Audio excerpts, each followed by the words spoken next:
I love this one. You like Shaggy? I love Shaggy. These are the only words I know, though, is the chorus. That's all you need to know. Because you're just supposed to be dancing and drinking. Ready? Wasn't me. Wasn't me. Wasn't me. Wasn't me. Wasn't me. Okay. That one was just fun. Why? Because, I don't know, the last couple of days I just felt like playing stuff that I wanted to. It wasn't me. That one is really fun. I was telling you earlier that it's a big, it was a big TikTok thing probably a couple of months ago.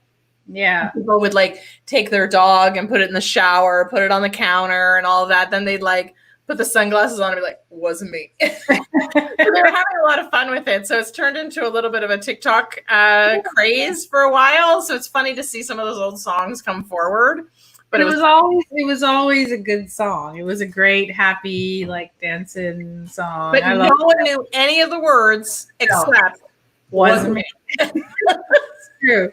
Which is so funny. Hey everybody. Welcome. Free for All Friday. Woo-hoo. It is, and I think it's a normal day today, I think so. That one a couple of weeks ago was a little bit of a hiccup, but you know, it's all good now. All good. So it was an exciting Monday. We did a heck of a lot of training on product creation.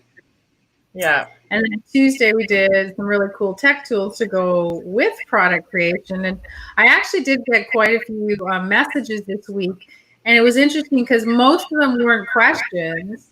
Most of them were like very excited about going through the 8 steps and going, oh my God, I got this now. I know it. I'm ready to move forward and create my course. So that was kind of fun to see those, like more than just questions, because you know. Well, I think what happened was you broke it down and you made it easy for people, which was really cool, right? Like it wasn't something where it's like, oh, wait a minute, it's not as hard as I thought. And I think that was a lot of the comments that we got as well, which was, again, because when people think of this big, overwhelming, I need to create a course, I've never done that before. What does that look like? Yeah. But you broke it down and yeah, that was really cool. And some of the best courses that I've ever bought were small courses. Yeah. You know, I've bought really, really expensive courses that were amazing, but sometimes you need a little shot of something, right? You just need an answer to something. And so you buy a small course, and sometimes like $27 courses blew me away, right? Yeah, and then I bought many. And then like 197, and you're like, oh, that was worth $7.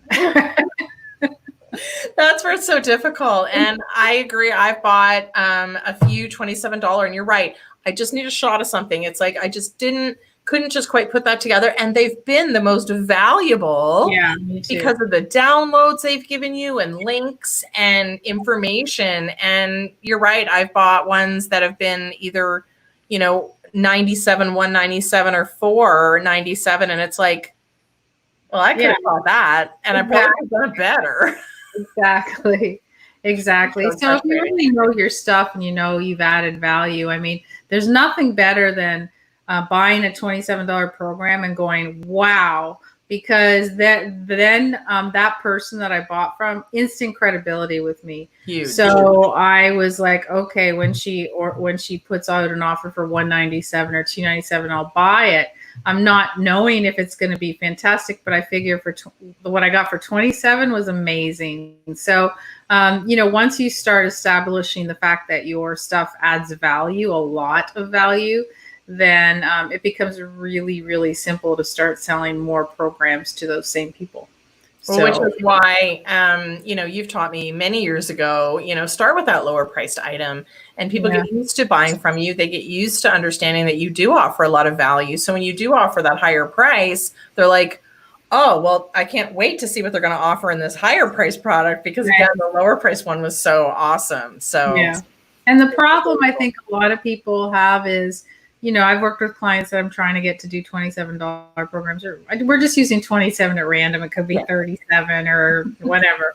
But, and their first thing is they don't want to give much, right? And I'm like, no, no, no, no. This is where you give a lot, because this is where you're going to, gain that trust and instant credibility where, people are going to go, wow, she's the real deal because look at all I got. So, if you don't give enough, then you might end up, like we did, which is like, oh, this really isn't worth the money I spent. So, got to be careful and if you hold back so much on $27 and they've bought it, you don't have a hope of selling them on anything like a higher price, even 97, 197 or 4, or even when you're talking about 4 digits, you're done. Not at all. So it's an interesting thing, but I think most people are just, they're skittish about giving out too much information. It's kind of like when you do freebies, right? When you're giving out the lead magnets, which we covered in product creation, when you're giving out lead magnets, people go, oh, well, what am I going to do? Give away everything I'm teaching? Yeah, pretty much. You're going to give away the highlight of what you're teaching. You're not going to drill down, but you're going to give away the top line. And that's how people know that it's something that's of interest, right? Exactly. Well, I've heard a rumor that you came true with your promise that the landing page and the information for the course creation course product. It's Course Creation Roadmap. And the reason I called it Roadmap, because as all of you know who follow us on lives, what do I always say? Just follow the yellow brick road. Because once you follow that road, you usually get to where you're going. So it's not that hard if you just maintain those steps, right? If you veer off course, then you don't know where you're going. But if you stick to it. So we went through the 8 steps. So the product course roadmap is really, or the course roadmap is really about in depth actually putting it together. So I gave you the highlights. Remember, we just talked about it. Highlights for free. So you don't have to, if you could have taken those and then just said, okay, number 1 I have to do is the introduction. Number 2 is ideation. So you went through everything. And you could do that on your own. So with this online course, it's in 30 days, you'll put your course together, and then the last 2 weeks are hot seats and live Q&As and stuff. But here's the thing, in the meat of the program is not just, we're not going to talk about ideation, we're going to do it. We're not going to talk about outlining your program, you're doing it. Right. We're not talking about narrating or doing slides, you're going to do it. You're going to do a talking head. You're going to put the course together and you're going to upload it. And we're going to give you every option possible. So you can't say I can't afford it because we're going to give you free. In fact, I think Stacey and I just might be able to provide you with some cool copy templates to use. So that, and you would do it for free. So for those of you who have GrooveFunnels, there'll be some templates in there. There'll also be some templates for some other different things you can use. So the whole course is really about, if you're committed, if you truly are committed and do the work every day, then in literally 30 days, your course is ready to sell. Which is smarter. Amazing. So doing the work, having the feedback, live calls, so helpful. And just taking action and doing the work. So there is a link there in the comments that you can go and click on it. And it's just called the Complete Online Course Creation Roadmap. Yeah. Which is really cool. Yeah. So it's going to be a lot of fun. There should be a ton of people in it. And we'll be doing live Q&As every week if you're stuck on anything. And then again, at the end, for those of you who are all excited, you can jump on hot seats and we can go through it and you can get great feedback. Because, I was talking to one of my clients the other day and going through their stuff, and they're really, really smart and really good, but they didn't, their sales copy was lacking, and they had a great course and everything, but they just didn't have their sales copy up. So, that there's a whole module training on sales copy and making sure you get that right. Remember, as we went through those steps, for those of you who joined us on Monday, we went through those steps, and you're doing your sales copy before you're doing your program. Right? Which is crazy to think about. Again, it was funny because many years ago, before I met you, BF, before Faye. We're I going to like that. do BF and AF. I got it. So BF, before Faye, I remember sitting down with a coach, and they were so focused on the fact that they needed to have the entire thing built before one sales copy or anything was developed, like anything. And it was like, no, it was so hard for me to agree. So AF, after Faye, and he started teaching it. I'm like, that makes so much more sense to me, because again, like we said on Monday, you just need to stay ahead of them. Yeah. You don't need to have everything created. You're not cheating. You're giving better value. And we told everyone why, and it's simple, because when you're on Monday, I have obviously my outlines for all my stuff recorded, etc. The first time that I haven't, this is like, I've done product creation a lot.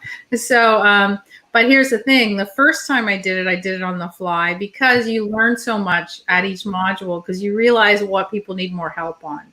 Right. And so you're able to kind of tweak it and change as you go. That's number one. And number two is, hey, if you have a sales page up and you put it up and it doesn't sell at all in like a week, you don't even get a bite, then you have a sales page problem. So you have to change that. And then secondly is maybe you got to tweak your product. Maybe the product isn't exactly grabbing people. So why would you spend the next, 4 months creating a program if it's not really going to sell? So I think what I also like is the fact that people can put in comments, will it include this? Yes. Well, you can either say yes or no, because you don't have everything finalized. You know what? Yes, it will. It's true. Maybe it's something you hadn't thought of, or it's something small to you, but it's big to somebody else, and you can, put it in as a bonus, but it won't take you much time to do. Exactly. And you learn, right? The first time I launched a big program, it was okay. Second time was massive improvement and did really, really well. Why? Because I changed all the stuff that I knew didn't really work that great in the first one, so I could flip it around. So, I mean, we're trying to, by giving you this product creation course or course creation, we're giving you kind of the cheat sheet version, right? So I already know what sells on Sales Copy. I already know how to formulate a program so that it sticks, right? Yeah. So just so you guys know, so you guys sent me a lot of feedback after Monday, and you were really excited and thrilled with the content. Well, if you think that's good, if you think the free training on Monday is good, like, wow, are you guys in for a treat? Because the truth is that just didn't even scratch the surface. Well, and that's the fun part. So in speaking of Monday, we did end up getting a couple of questions, clarification questions, just in regards to specifically some slide stuff, some structure. I know one of the questions that I received was around sort of what's the best way? Do you break it down into like little smaller bites, 2-3 minutes multiple times, or do you just simply create your presentation and then just do it as one recording, one big masterclass that would take them maybe an hour to an hour and a half to go through? What's your thought process? So a couple of years ago, it was people stayed with you a long time, right? They stayed with you a long time because there weren't that many options. Right. Lots of options today, and people have no attention span, and including me. When I say people, I'm one of them. So, So, and you kind of know, and I don't want to, again, we talked about, some people learn, I like people to talk fast. Some people like people to talk slow. So it all depends. But it's better when you kind of cut it down into smaller chunks. Right. What's interesting is that people, when you're creating it, people think that if they're smaller chunks, they're not as valuable, but they're more valuable because you're condensing it, right? So it's kind of like when you write a blog, clients that write blogs, and then they'll write you this big, long blog, and then you'll go cut it in half. Get to the point, right? Get to the point. So you might, I think you might have a module that you talk about something that you say, no, I can't do it under an hour. And then I would say, cut it in half. Like, what are the key points that that people need to walk away with? And then that's how I would do it. So in terms of how you film it, again, depending on whether you're doing slides and narration or whether you're doing talking head, right? I think if you're doing talking head, I would rather do it in a one roll and just stop and pause when you're, so you have an opportunity to edit, between modules if you need to.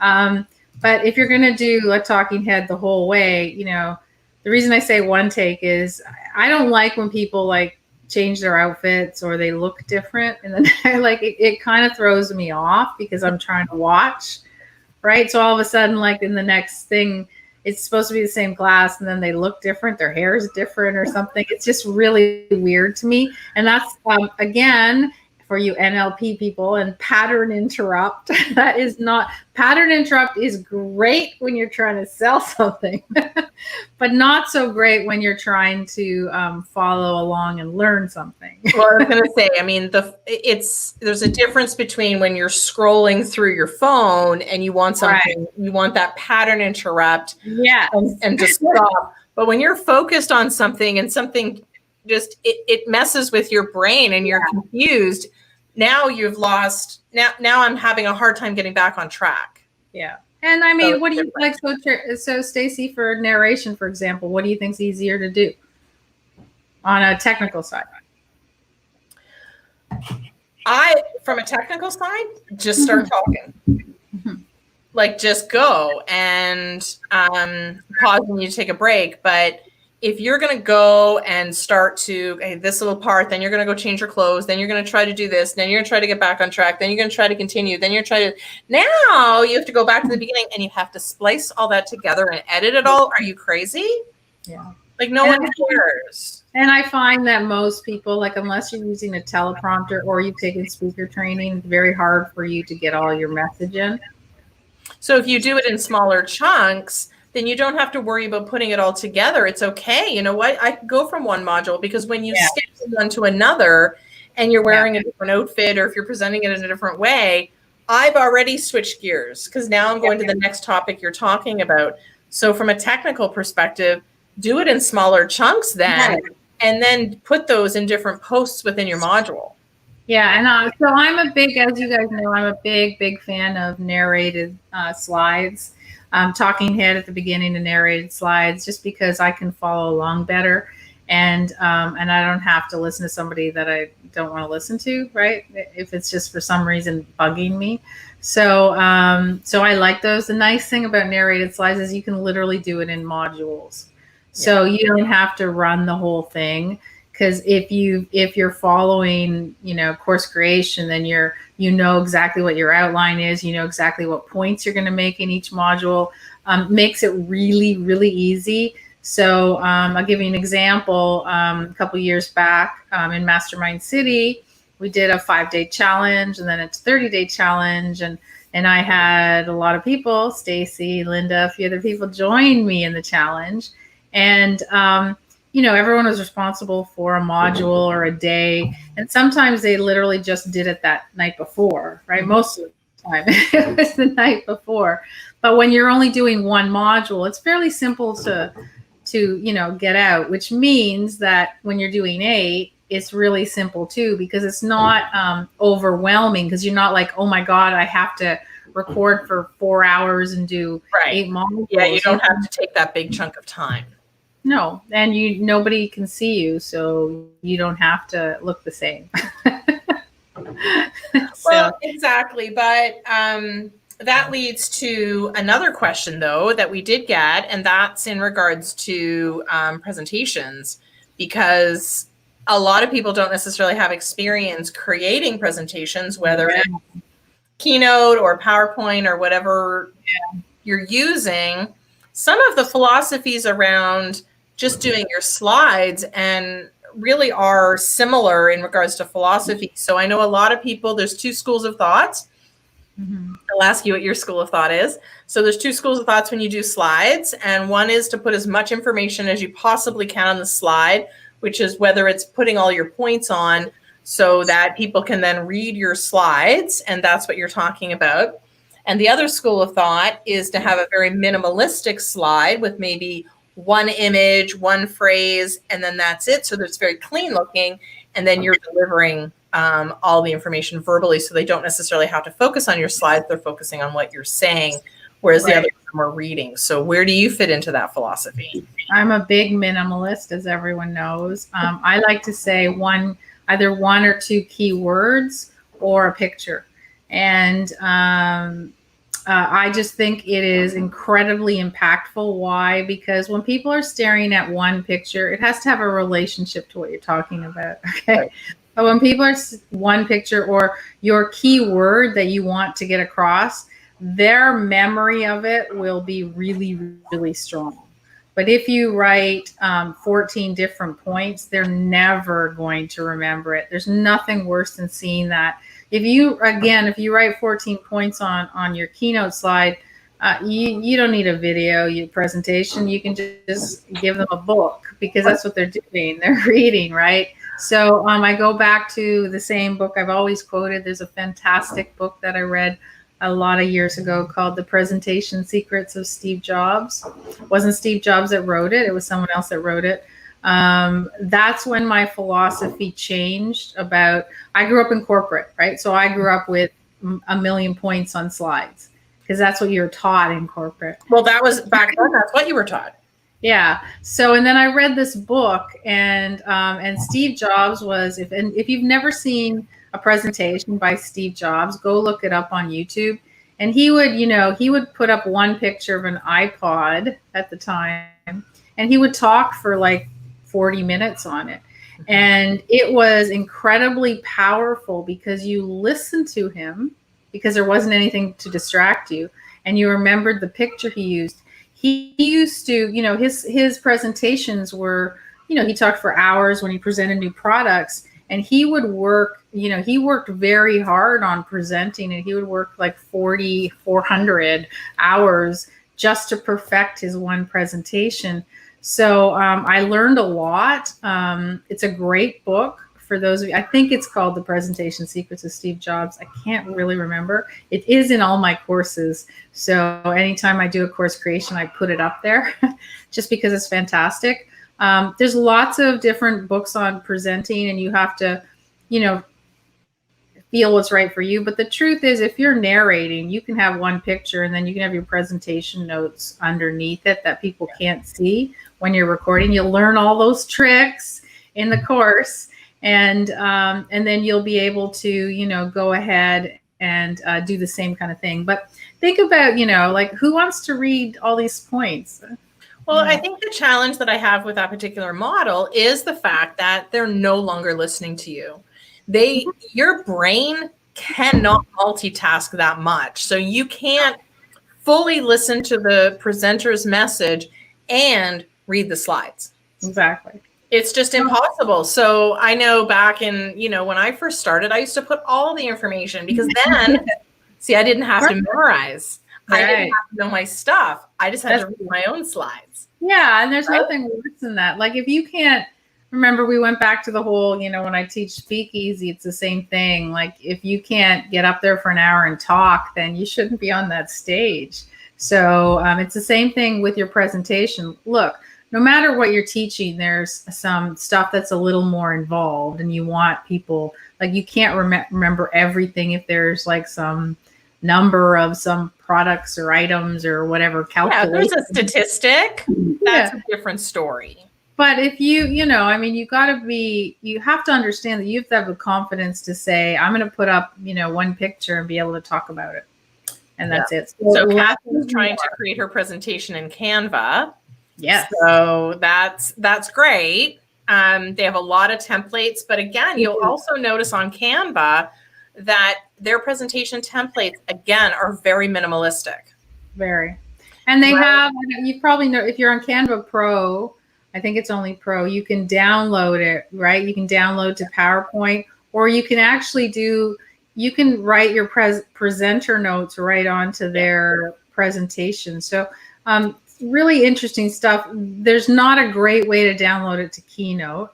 You know what? we've I done found some it work it's around pretty simple though. You download it, each one as a PDF, and you Yeah. literally drag it over onto each slide, and then you can put Yeah. your presenter notes in there, which Yeah. actually works much better if you do need to take your keynote and convert it into a PowerPoint, depending Right. on the presentation or the software that your presenter, the event. So, and for those of you who, if you punch in free keynote presentations, there's tons of them you can download. And then, I'm a big fan of Elements by Envato.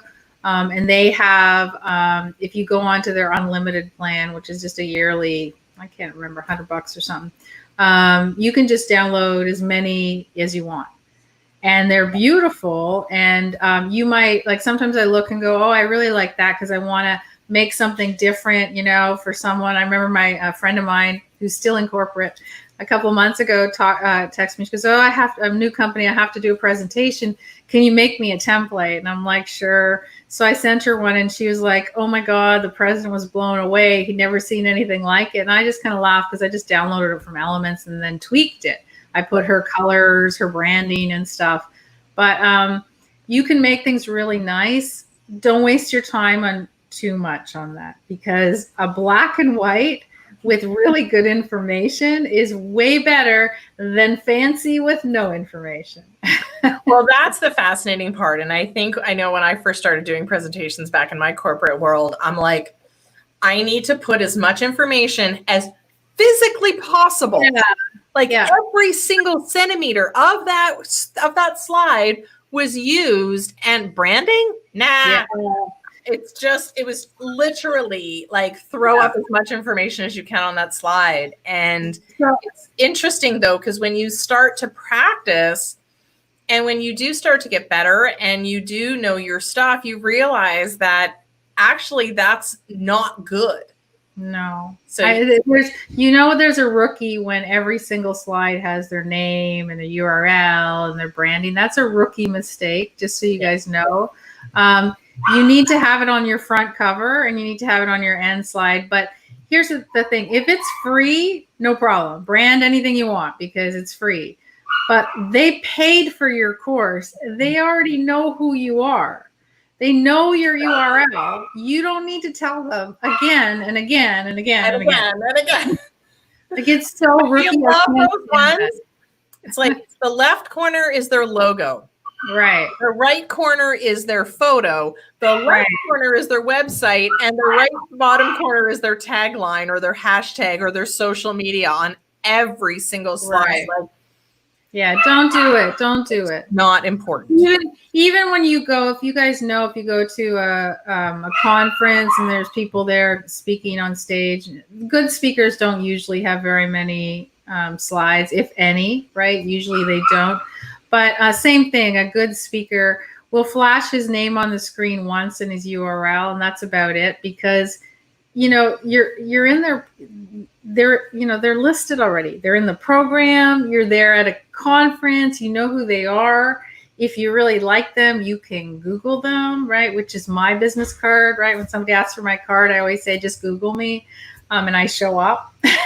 Yes, you're very good. No, not a lot of people have your name, but it's interesting though, because I feel like there's a difference between making an impact, right, forcing your brand down someone's throat. So if you're on this side and you're forcing your brand down someone's throat, you're not making an impact on them. No, you do look like a rookie. Absolutely. But if you're making an impact on them, you don't need to have any branding, because they're going to go, oh my goodness, who was that? Yeah. Did you and I need to go follow them. Yeah. And they're already following you before the presentation is even done. Yeah. They've tagged you in their Twitter feed and they're already talking about how great the presentation is, and you have no branding on your slides. No. Which is awesome, because your slide is fine. And like I said, freebie, different story. Freebie, you should brand it, because they don't really know you. They just saw the tagline of your download and just said, oh, this looks good, but they don't really know you. So on that case, brand. But the other stuff, be careful on your slides. Don't make people dislike you. Well, not too busy. I mean, even let's look at our screen right now. I've got the fact that we have Free for All Friday with Faye Chappell and Stacey Maynard. That's really it. And there's a lot of opportunity, a lot of spatial opportunity that I could put. I mean, I could very easily, here I am moving my mouse like you guys can see it. I could very easily put something on the bottom left-hand corner. I could very easily put something on the very top. Like I could literally fill this screen The whole thing, of what you see black. Her branding, my branding, websites, links, social media, this and that. Like I could fill the entire thing. Yeah. What's the point? Yeah. So don't get, again, what the most important part of your presentation is the value you add. So, don't worry about it. If all you can do is black on white, you're good. Yeah, exactly. Splash of color, just a picture. Yeah. I know, actually, there was a guy that I was watching who had a fantastic presentation, and every single slide was honestly a picture from his phone. Yeah, there you go. Because he was telling his story. Yeah. So it was just a couple of pictures here and there throughout his presentation. And it was so, I don't know, it was very captivating because we were very focused on the pictures that he was showing and the story behind those pictures, but you were focused on what he was saying. Exactly. Which was really cool. Yeah. So, any other pieces of advice in regards to creating a product? Does anybody have any questions? We've been kind of babbling here about different things that people have sent us and comments and stuff. But if you guys have any questions, that's kind of what we're here for, either related to product creation or not. Anything. We're good. We're easy. Tech Tuesday, anything that you're like, oh, because I know, a lot of you were excited and then you got nervous and then you're like, oh, but so many other people already have this product. Like I teach the same thing everybody else teaches. So you are cognizant of the other players, your competitors, because that's your industry. But most people are not, right? Most people, if you, I always go back to my fishing, right? If you teach fishing. Sorry, I'm eating garlic bread. Good for you. I only have wine. But if you teach fishing, you know everybody that teaches fishing, right? Mm-hmm. But here's the thing. The client doesn't know everybody that teaches fishing. So the client is looking for somebody that teaches fishing that they somehow have an affinity to when they see it, whether it's your sales page, whether it's your video, whether it's your face. There are how many billions of people in the world? There's plenty of customers for everybody. So, some people, like if you had done your math, your goal setting math, and it said, you want to sell, 200 products, 200 courses this year, and that's all you want. That's not very many people.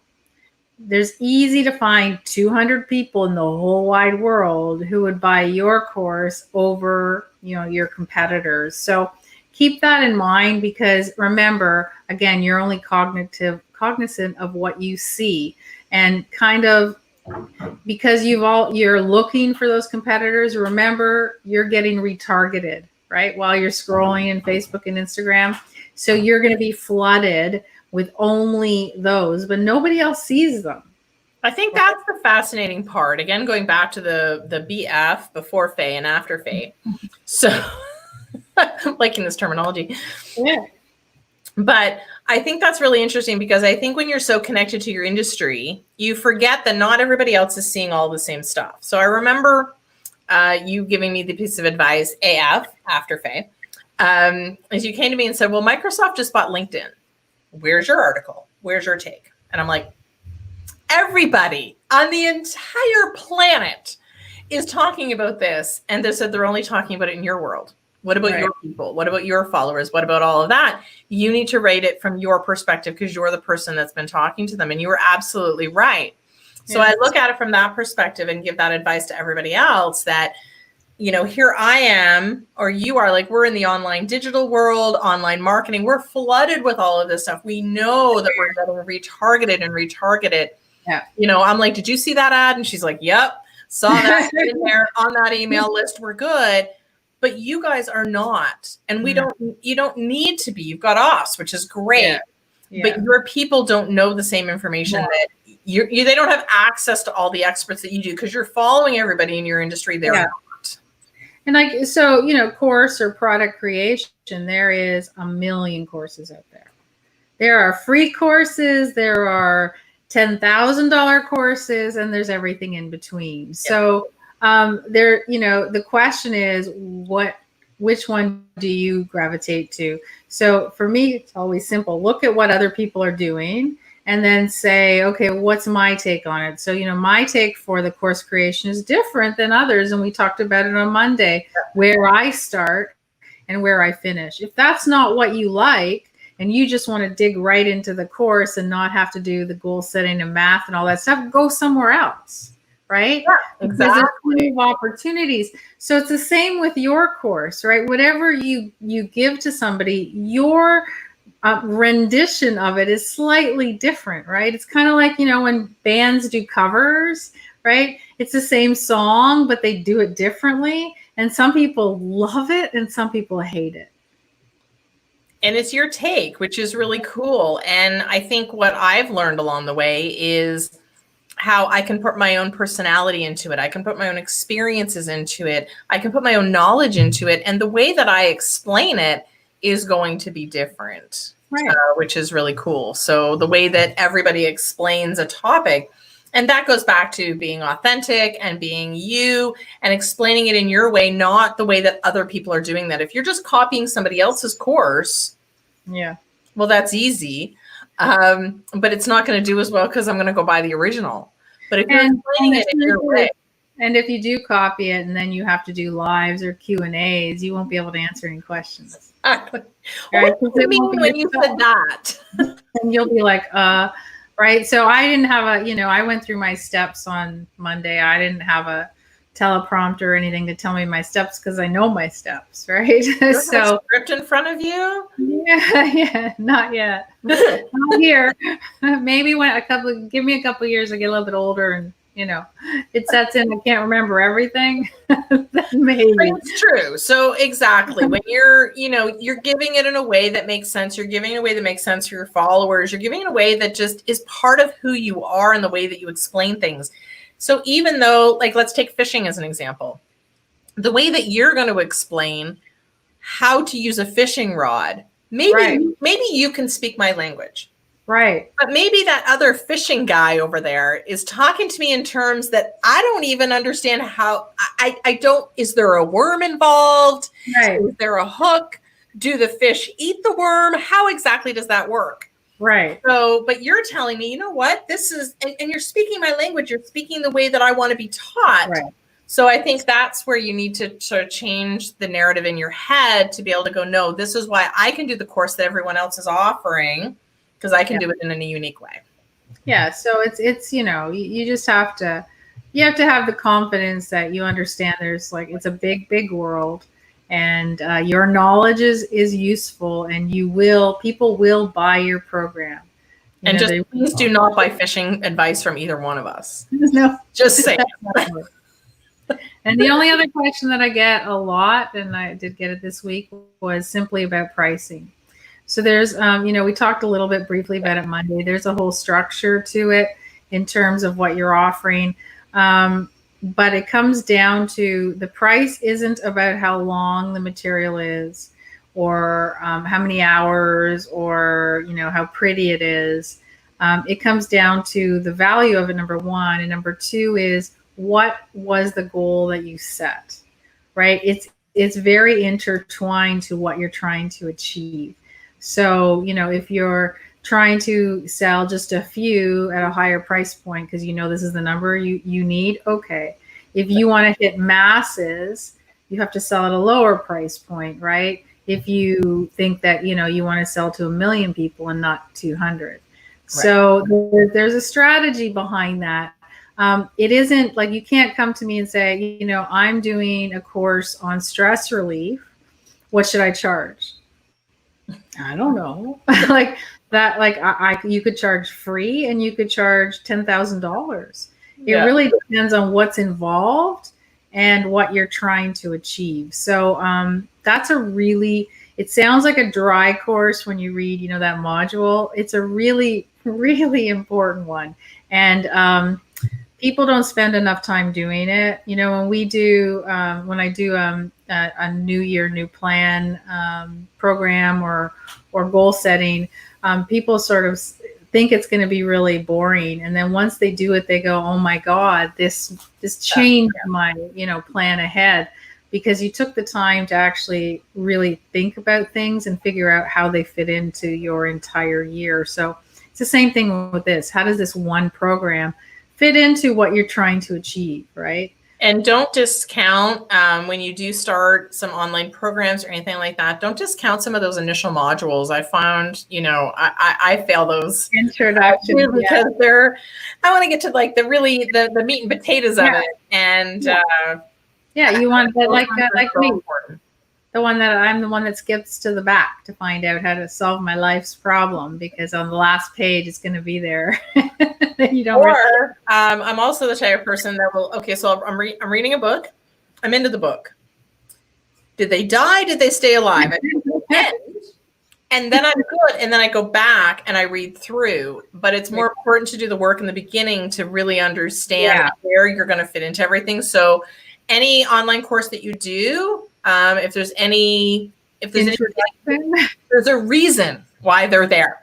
Yeah, my introduction on the course creation is really about talking about the different kinds of courses that you can do, right? And why.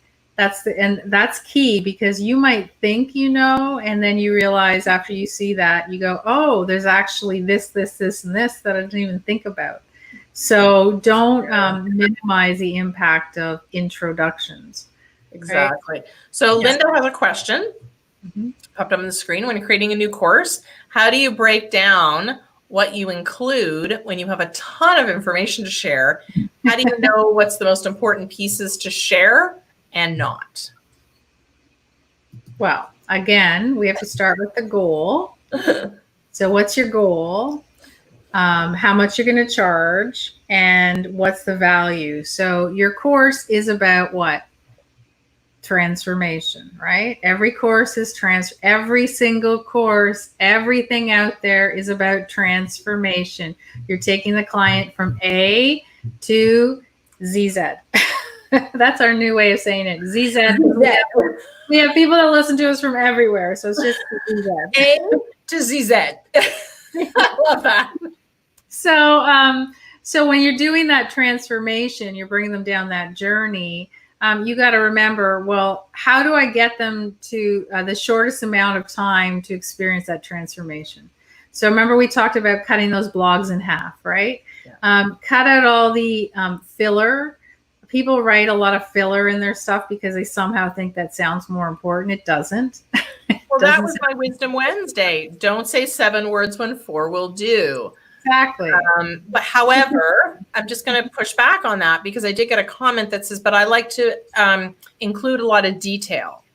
So where do you draw the line between detail in regards to using a lot of words versus filler that you feel like you need to fill that hour? Okay. So again, what's the goal? The goal is I feel like we're going back. A to ZZ, right? ZZ. It's transformation. So then I would push this back to you, whoever is the person who is creating it. What do you feel like when you want to learn something? You want to learn the shortest amount of time. And this is what people do.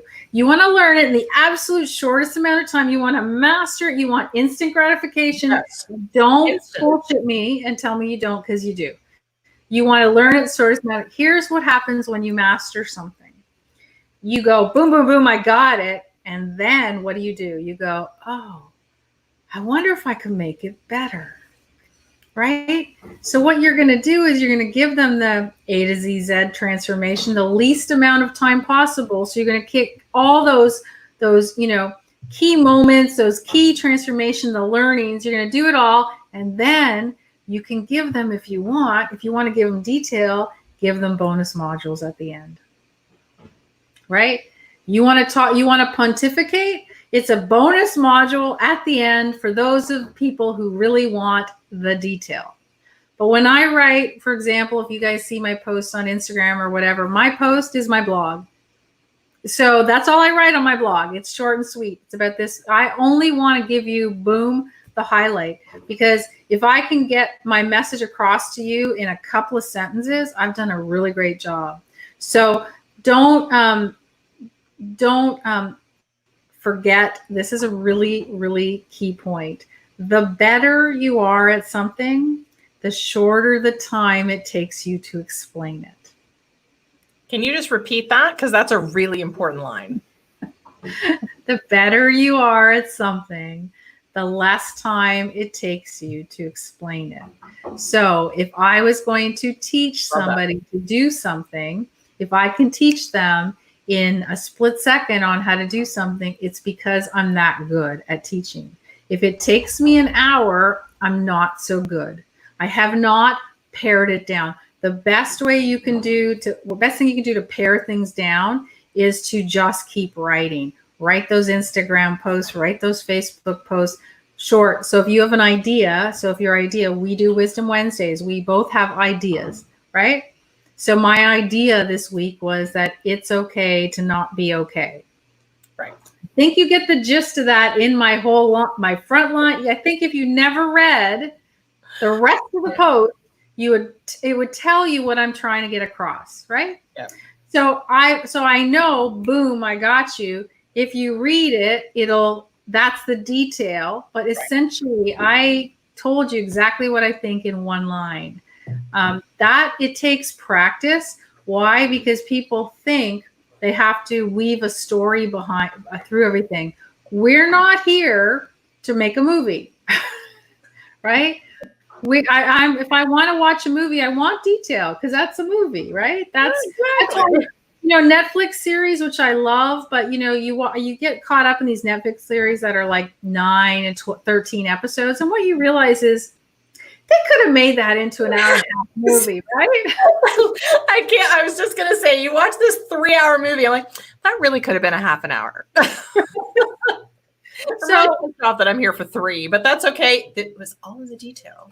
Right. So but keep that in mind when you're watching things and when you're reading, so I know somebody's going to say this, so I'll just say it right away. Long form sales pages, right? Because everyone will go, well, then you're wrong, because there's a long form sales page and they're really, really long. For those of you who don't know copywriting, it's one of those pages that you keep scrolling and it has 4,000 buttons on to buy it, and you keep scrolling.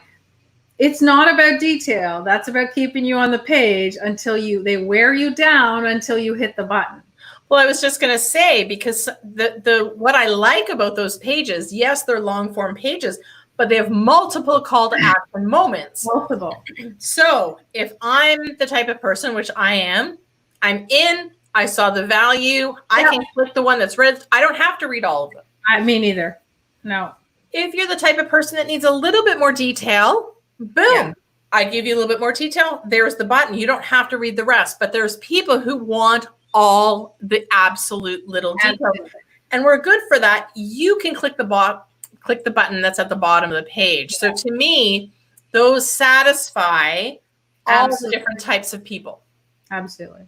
But I really, again, Linda, to finally answer your question, it comes down to, how are you going to get them there in the shortest amount of time? So when you're saying you have all these great things to add value, those are nice to haves, not need to knows, right? Nice to have, not need to know. So I think on my introduction module on course creation is called Need to Know. It's introduction, need to know. Yeah. And that's what I call it, because those are need to knows. So the nice to haves, the extras that make it, unique and fancy and stuff, throw them at the end. Or you can also turn them into blog posts to sell. You can turn them into social media posts. Sure. To sell, added value. Like there's so many different ways to use information. But I also relate that back to, I get a lot of questions when we do live streams. So how long should I talk for? With podcasting, how long should it be? And my answer is always the same, which is exactly the same answer that you give. How long does it take you to give the value in that particular topic. So if it takes you 20 minutes, then make your episode, whether it's podcasting, live stream, or video, then make it that long. Don't feel that if somebody says a live stream should be an hour, or a podcast should be an hour, or a video should be an hour, that you feel like you have to fill that time. The time is however long it takes for you. And sometimes different topics take longer, and that's okay too. Because there's a lot more detail. When we do my podcast, we don't set a time, and sometimes they're short and sometimes long, but we both know when it's done. We know when it's over. We wrap up because we just feel like it's over. It's done. Right? So you know what? Before Linda's question, I thought we were going to wrap up, right? Because there wasn't questions coming. So it felt like a natural, end to it. But Linda asked a question, which added a whole new layer of learning here. And so we keep going. So, and if those of you who want to leave, get to leave, right? There's no big thing that says, we were just talking, Stacy and I last night, because she was going to watch this training, and I said, I was going to too, but I didn't have time. But I told her, I said, usually they're really long, like 3 hours, because that's what they usually go. And then they weren't, right? It was like less than an hour. And I was like, because that's all it took. Yeah. And they gave me so much information. I was like, they talked about this and they talked about this and they talked about this. And she's like, how did they do all that in 45 minutes? But you know what? It's interesting though, because I'm watching this video and it was on a specific topic that I wanted to learn about. And it's on YouTube. So it's a replay of a webinar that they did. Yeah. And I'm trying to see, how long is it now? It's an hour and 13 minutes. I am 45 minutes in, still waiting to learn something. Yeah. Because I think they felt like they needed to use the whole hour. Yeah. No. Just like, if you guys notice, we start, right? We sing, but then we start. But we don't wait. It's important. Don't downplay that. Yeah. But we're not waiting. We're just like, boom, we're in, we're talking, and when it's over, it's over. Same thing with your course. So don't minimize that piece, right? You'll know when it's too long. So do not keep writing if you're saying the same thing over and over. There's no point. I mean, I understand the whole concept of driving a point home, but it's worse when you start talking and then you say the same thing and then you say it differently and then you say it using different words and then you just say it one more time in a different way. Exactly. Like, I haven't learned anything different. Again, it's the same thing of the 3-hour movie that could have been done in 15 minutes. So guys, just so you can tell by what we're saying, we are constantly watching stuff. I watch people's stuff every day, stuff that I've already written, stuff that I teach, stuff that I'm totally a master at, but I watch other people's all the time to see if there's any new ideas out there, anything interesting or exciting. So there's new players that come out all the time, right? All of a sudden, I'll say to Stacy, hey, have you heard of this person? They're pretty good. And she'll be never heard of them. And then she'll see them and she'll be like, yeah, they were pretty good. So that could be you. Right? That could be you. So when you're thinking that, who am I to, come out with a course, you might be the person that everybody's waiting for. And right now, I mean, I hate to use this as a reason to create a course, but I mean, the reality of our life right now is that people are not going to in-person conferences. They're not going to in-person networking events. They're not going to in-person presentations. This is the perfect time in the midst of our COVID world to create something that somebody can consume online. Yeah.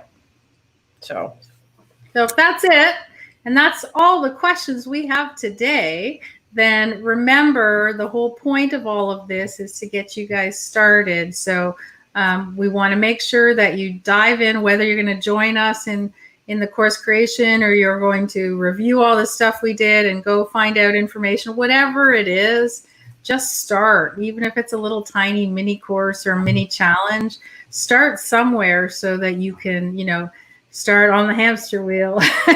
You can get going. If you do something today, your future self will thank you for later. Yeah. Which is kind of cool. Yeah. All right. Have a great weekend, everybody. And we will see you on Monday at noon. And we'll let you know tomorrow what that topic is going to be. I don't know what it is right now. You were debating with two, so maybe we'll just say we were talking about copywriting and sales pages, because there's a lot of people that have a lot of information and then they go to write a sales page and they go blank. So that was one of them. The other one was talking about what we're talking about, scripting something. Can't remember. Anyway, if anyone has an idea, Awesome. they're interested in something in particular, or you want some more tech stuff, if you're looking at, how to do something else on one of the other platforms, then just send us a couple little comments below.